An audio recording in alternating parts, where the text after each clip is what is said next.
I think he's still a prisoner of his donors. And his wealthiest and most important donors are those associated with Israel and its interests. I think they wanted something, but I don't think they've given up on the Greater Israel Project at all. And I don't think he carefully considered the consequences or impact of his words. The bombing will resume. Now, the question is, what happens with Iran? Douglas Macgregor just revealed why Israel's ceasefire in Gaza won't last long, and in this clip he explains why he thinks the bombing will continue soon, why Netanyahu would agree to such an arrangement, and whether war with Iran will return again very soon. So let's watch this. Please like the video and subscribe to the channel. What are your thoughts, Colonel, on the events in Israel today? I must say that I'm probably more than many, I'm skeptical of all of it. Obviously, everybody hopes for an end to the tragedy in Gaza and an end to this Israel versus the whole Islamic world. But I just am unconvinced that we're going to get much beyond this initial phase of returning hostages. The remaining living hostages that Hamas has, along with remains, and of course, I think it's roughly 1,200 Palestinian prisoners that are held by the Israelis. Beyond that, I just have very, very little confidence that this kind of peace can be sustained. And I still think that the war with Iran looms over the horizon. What undermines your confidence? Is it the right-wing pressure from within his government on Prime Minister Netanyahu? Is it his failure to have defeated Hamas? Is it his recognition of the destruction he's caused to Israeli society, that he, in his own way of thinking, can only be resolved with more, can only be united with more war? You know, I suppose it could be all of those factors. I also think this is something that President Trump both wanted and felt that he needed. And President Trump has been frustrated because he hasn't been able to publicly take credit for some sort of peace arrangement in the Middle East. I think he very much wants a settlement. Yeah, he's taking credit for a lot of other ones, like between Pakistan and India, which I'm happy for, but the ones that the U.S. is embroiled with, he continues, not only in Israel, but also in Ukraine. And the ceasefire is a good thing, but I'm with Macgregor in that I'm not that hopeful that this is going to lead to any meaningful peace. This is just a hostage exchange, and that's it. And that can be seen from the plans that, you know, were unveiled as part of this peace plan. Point 9 says there's going to be a new board of peace. They're calling it a board of peace, but it's making clear this is more about economic redevelopment and Trump's real estate interests.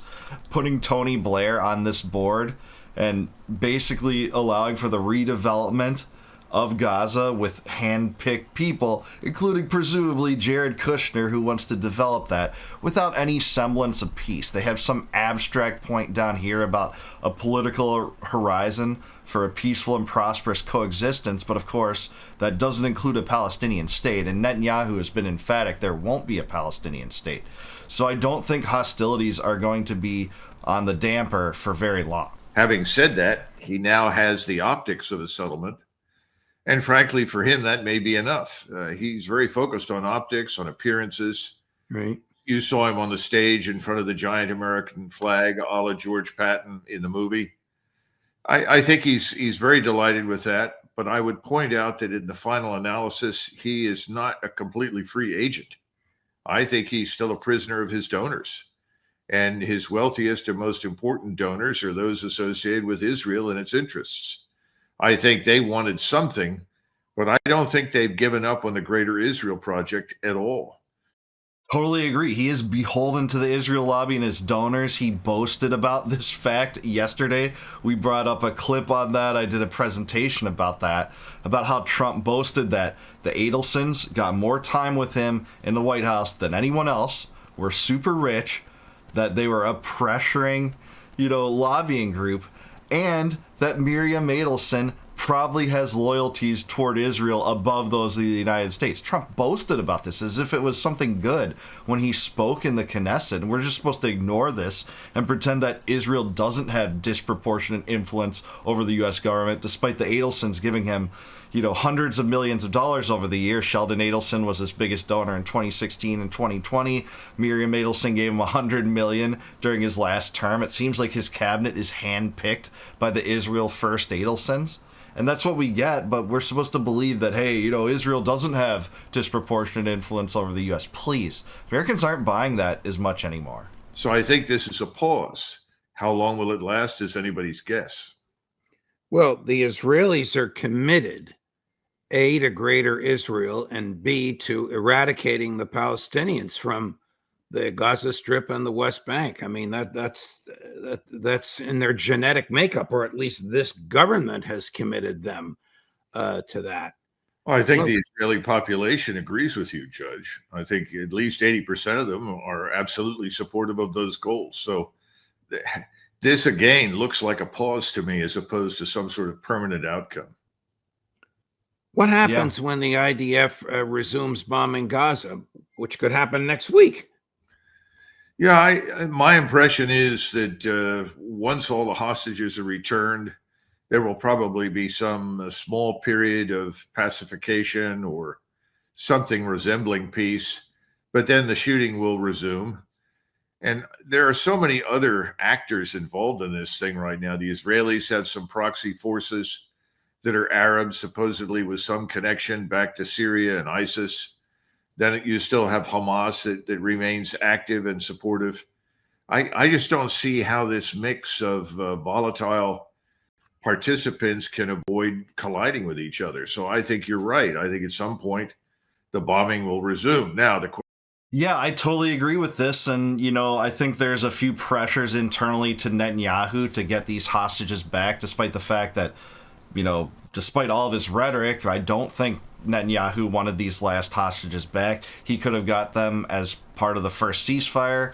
He broke that ceasefire. It wasn't the Palestinians and Hamas that did that. It was him that did that. But he's facing internal pressures with these mass protests in Israel, that are critical of him for not doing more to get the hostages back in diplomacy and instead bombing a diplomatic party in Qatar to, kill the hostage negotiators. He's faced incredible pressures from his own people on that. So I do think he wants to, get them to lay off him a little bit by engaging this.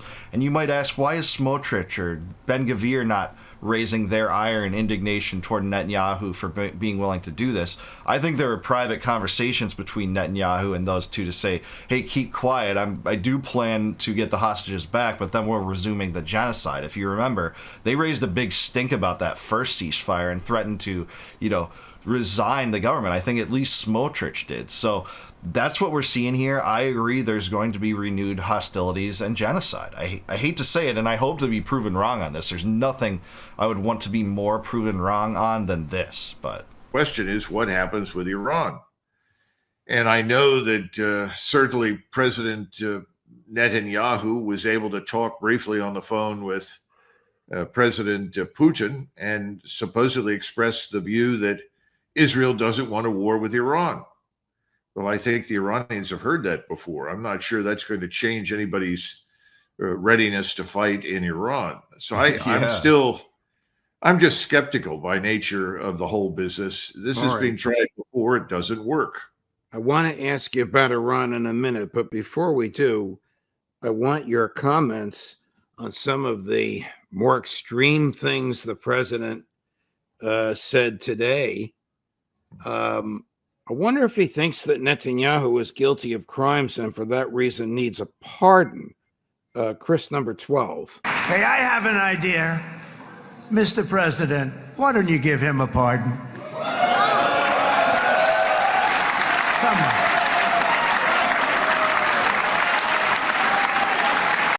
How nauseating is this? This is a war criminal, and even outside of his war crimes and the genocide in Gaza, he was going to go down for fraud and corruption charges. And guess what? Then October 7th happened. The populace galvanized behind him to destroy Hamas, and those charges haven't gone away. There's just been delayed over and over and over again. He should go down for those charges. He was going to go down for them. And then we have to ask, why did this attack transpire, even though the Mossad knew about it as much as a year in advance? That's been widely reported. Egypt tipped off Israel to that attack 3 days earlier. That's been reported on. And he's in there saying that this vile war criminal needs a pardon. This is not going to age well. He's on the side of a genocidal freak in the Knesset saying he needs a pardon. It's so unbelievable.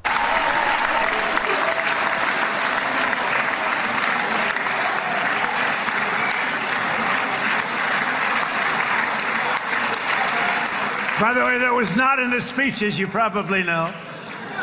But I happen to like this gentleman right over here, and it just seems to make so much sense. You know, whether we like it or not, this has been one of the greatest wartime presidents. This has been one of the greatest wartime presidents.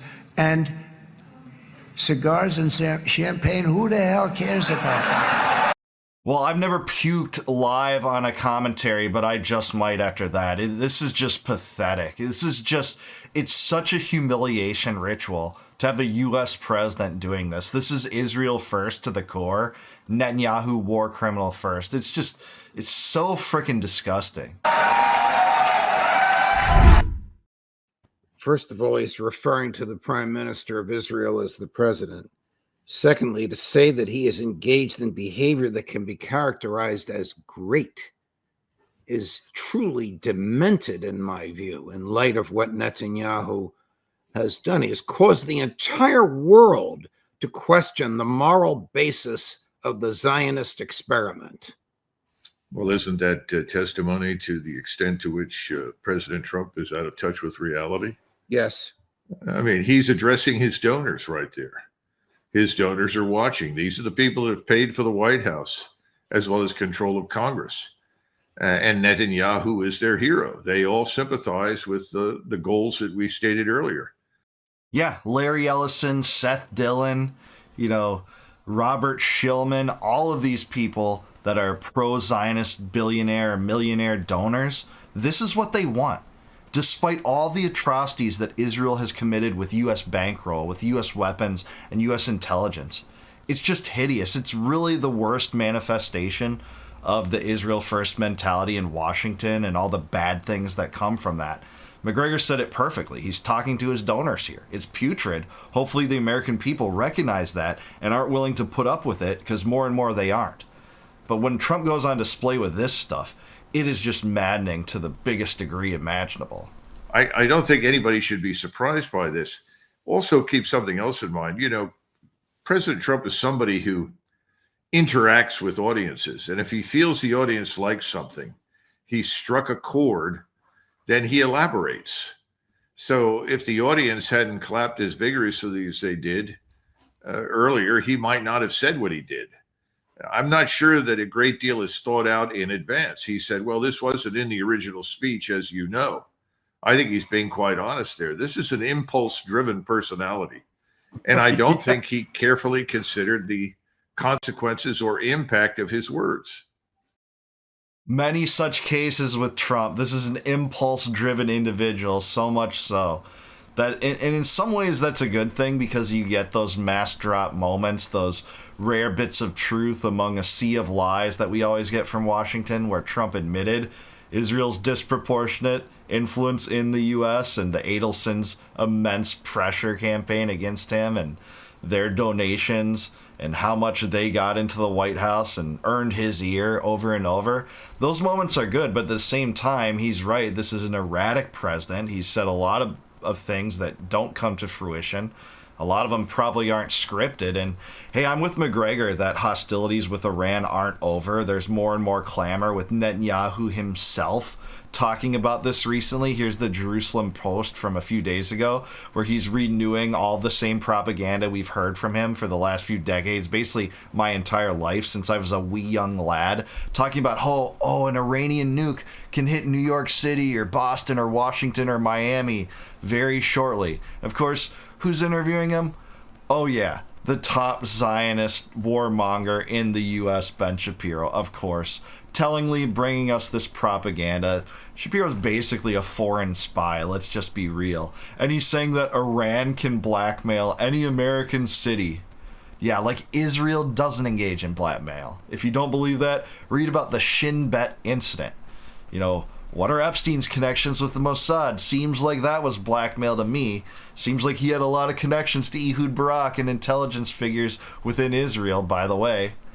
This is just so bogus. Netanyahu also used blackmail against Clinton to try to get Jonathan Pollard a pardon.